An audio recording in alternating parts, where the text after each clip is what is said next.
You're tuning into Black and White Sports on YouTube.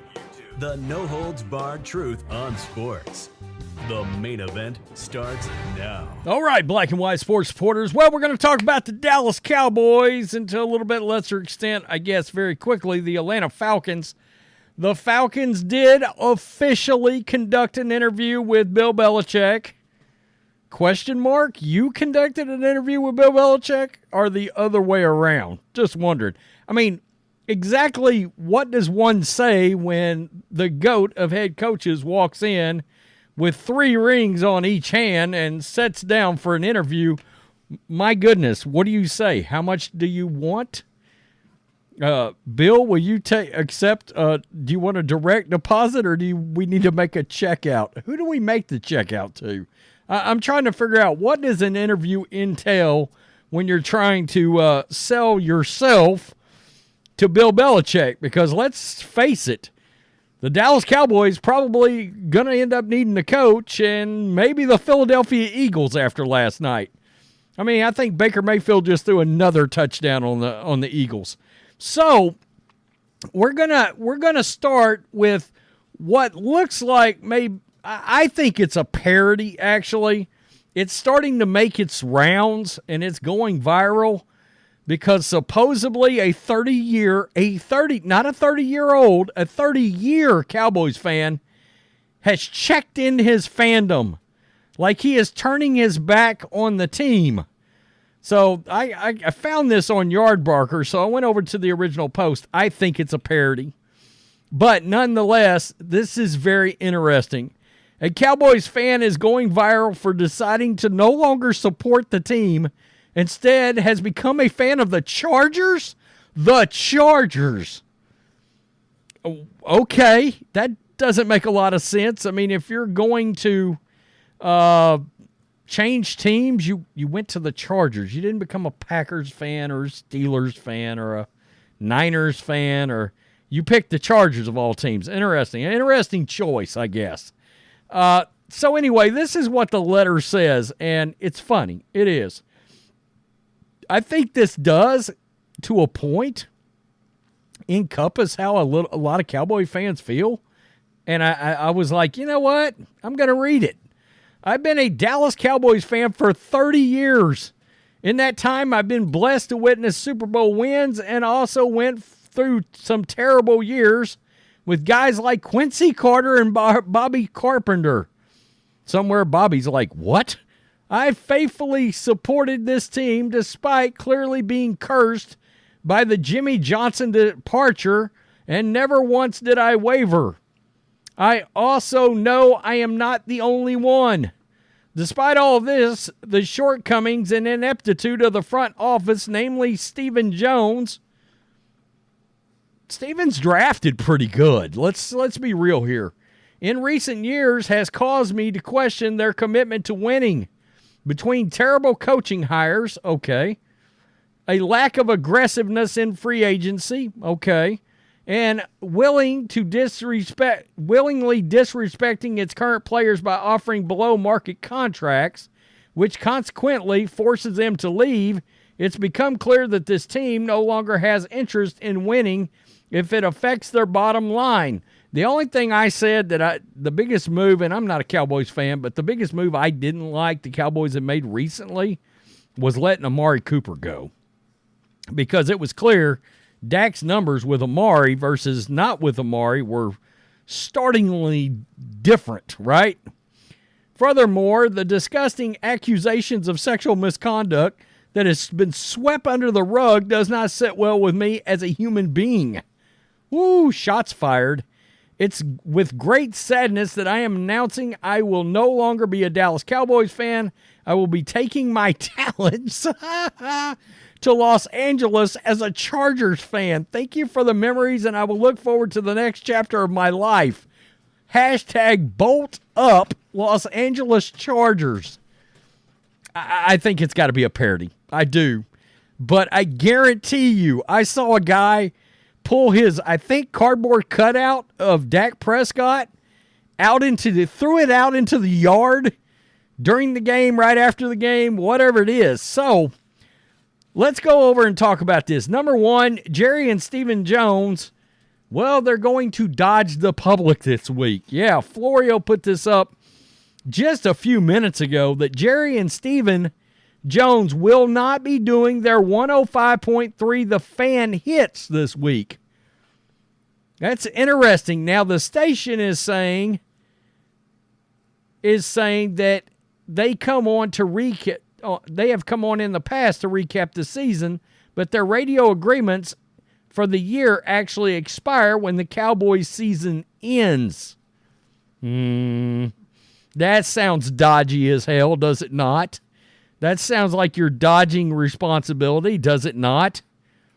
It's no surprise, but it underscores the uncertainty currently engulfing the team. If they were keeping Coach Mike McCarthy, they'd say so loudly. For now, they're at least thinking about moving on. They're surely thinking about who they'd move on to. Look, there's a lot of fire around Belichick. If it was me, it would be Jim Harbaugh. But, I get the Belichick thing, and he might be my 1A there. So, this is what Jerry Jones needs to think about. Charles Robinson, and he's a really good NFL insider, one of the best, put this up on Yahoo just a little while ago. Jerry Jones, if he wants Bill Belichick, better get a move on because he interviewed with the Falcons. That's a wrap. And there's going to be other teams out there. If the Eagles fire Sirianni, Belichick is on line one. You want to let that happen to a division rival? So if Jerry wants Bill, he better get on it. Sunday evening, when he repeatedly pressed for his feelings about the performance of his coaching staff in a playoff loss to the Green Bay Packers, Dallas Cowboys owner Jerry Jones evaded any and all declarations apart from one, his timeline. Asked whether the Cowboys needed to move swiftly with any coaching determinations, Jones shrugged off the question.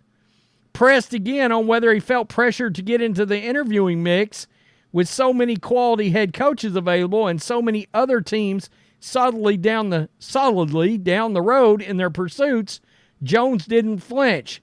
Quote, "Those aren't high-pressure situations, coaches," Jones said. Interesting.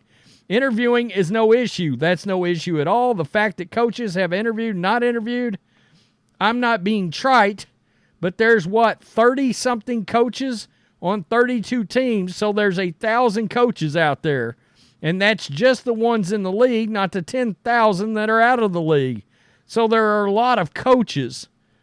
Is that Jerry's problem? Is that he thinks all these coaches are created equally? Are you kidding me right now? Wow, okay. And maybe that's a problem. He's not wrong.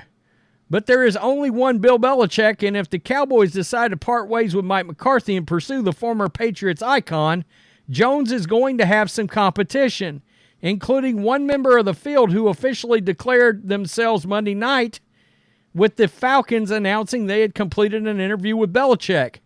While the Falcons interview is believed to be in the exploratory stage for both Belichick and Atlanta owner Arthur Blank, it fits the high-profile coach that league sources say Blank has been pursuing in his next hire.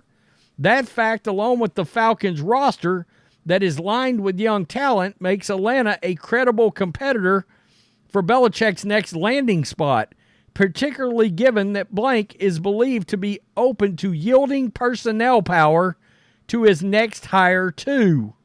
That said, the Cowboys remain in a holding pattern for the next 24 hours after losing to the Packers, and Jones doing exit interviews with players on Monday, and McCarthy also meeting with players and staff before departures to the off season. Okay, so that's going to be an issue. I mean, that's going to be an issue. I said yesterday, I think it can work. All right, Belichick's only going to coach for, say, 3 to 5 years tops because of his age. And him and Jerry already have some kind of a relationship, some kind of a friendship there. And, I mean, Bill's already been open to conceding a little bit of personnel power because that story came out that he was willing to do it for the Patriots. Now, whether or not he'll do it for the Cowboys, I don't know. But I don't understand what Dallas is waiting for. I don't know how can you possibly bring McCarthy back next year, because he's going to saunter into the building with whatever in the hell kind of stench was put on him the other day with the Packers, not just whipping his ass, but so clearly out-coaching and out-scheming him. And he was out-schemed. It was a clinic that Matt LaFleur put on, and quite frankly, I'm a Niners fan. We play the Packers this weekend. I'm a little worried. I am. I mean, look, you got to take note when a team drops 48 on what a team that's supposed to have a good defense. What do? Are they not wanting to fire Dan Quinn? Because it's an odd position to be in when like 5 teams seem to be begging for your defensive coordinator, but he's worth getting walking papers himself right now. I don't know what's going on. If they canceled their appearance on the radio, and Jerry's not normally shy, we know he'll come on and scorch earth if he has to. That tells you there's something going on behind the scenes, and I think change is coming, but he can't sleep on his timeline.